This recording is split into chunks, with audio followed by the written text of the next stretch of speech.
Nos últimos dias, uma nova tensão tomou conta dos mercados globais: a disputa entre China e Estados Unidos em torno das chamadas terras raras, elementos essenciais para a tecnologia moderna. O governo chinês acusa os Estados Unidos de provocarem um pânico global artificial, distorcendo as medidas de controle que Pequim implementou recentemente sobre exportação desses minerais estratégicos. Mas afinal, o que está realmente acontecendo? Por que essas substâncias são tão importantes?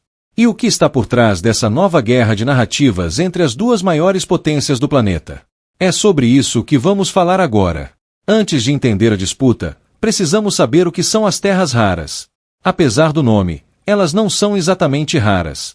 São 17 elementos químicos usados em quase tudo que move o mundo moderno.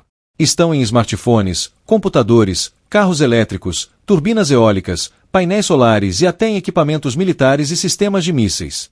O que as torna especiais não é a escassez, mas a dificuldade de extrair e processar de forma eficiente e sustentável. E adivinhe, a China domina cerca de 70% a 80% do processamento global desses elementos.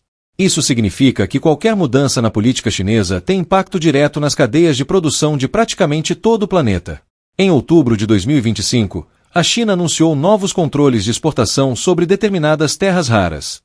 Segundo o governo chinês, a medida visa proteger a segurança nacional e evitar que tecnologias sensíveis caiam nas mãos erradas, principalmente no setor militar e de semicondutores. A nova regra exige licenças especiais de exportação, o que, na prática, pode limitar o fornecimento para empresas estrangeiras. Pequim afirma que a medida é puramente técnica e administrativa, e que não há motivo para alarde. Mas essa explicação não convenceu o Ocidente e, especialmente, os Estados Unidos. Após o anúncio das medidas, autoridades dos Estados Unidos criticaram duramente a decisão chinesa, dizendo que ela poderia desestabilizar as cadeias globais de suprimento e colocar a China em rota de colisão com seus parceiros comerciais. A resposta de Pequim veio logo em seguida. O porta-voz do Ministério do Comércio chinês afirmou que os Estados Unidos estão criando um clima de pânico desnecessário, distorcendo as intenções da China e transformando medidas rotineiras em uma crise artificial. Segundo o comunicado, a mídia americana e alguns analistas estariam exagerando o impacto das medidas, com o objetivo de pressionar politicamente a China e desviar a atenção das próprias restrições que Washington aplica sobre exportações de tecnologia.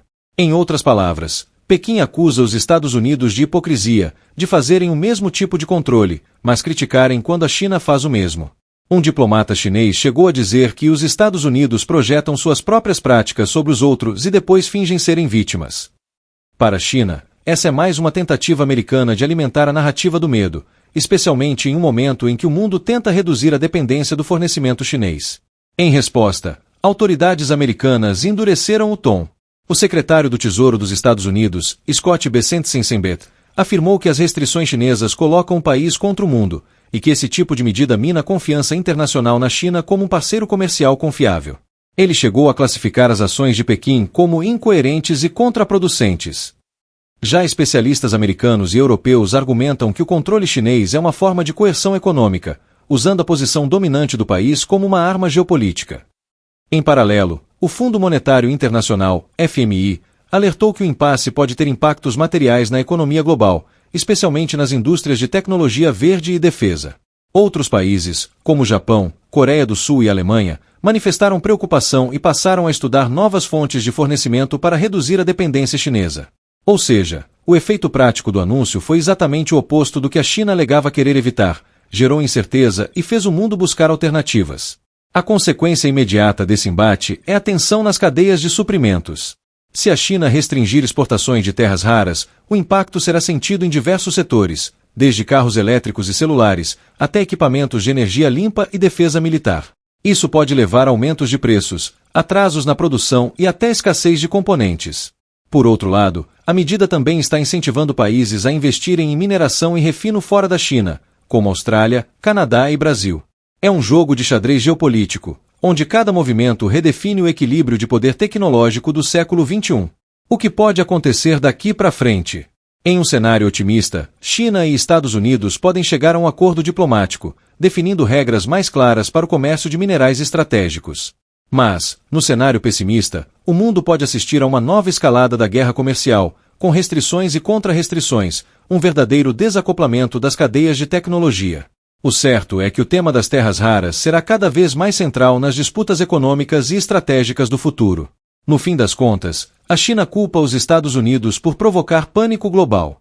Os Estados Unidos acusam a China de manipular o mercado. E o mundo observa, com receio, o quanto essa disputa pode custar à economia global. A verdade é que as terras raras se tornaram um novo petróleo da era digital, e quem controlar seu fluxo, controlará o futuro da tecnologia. O jogo está apenas começando.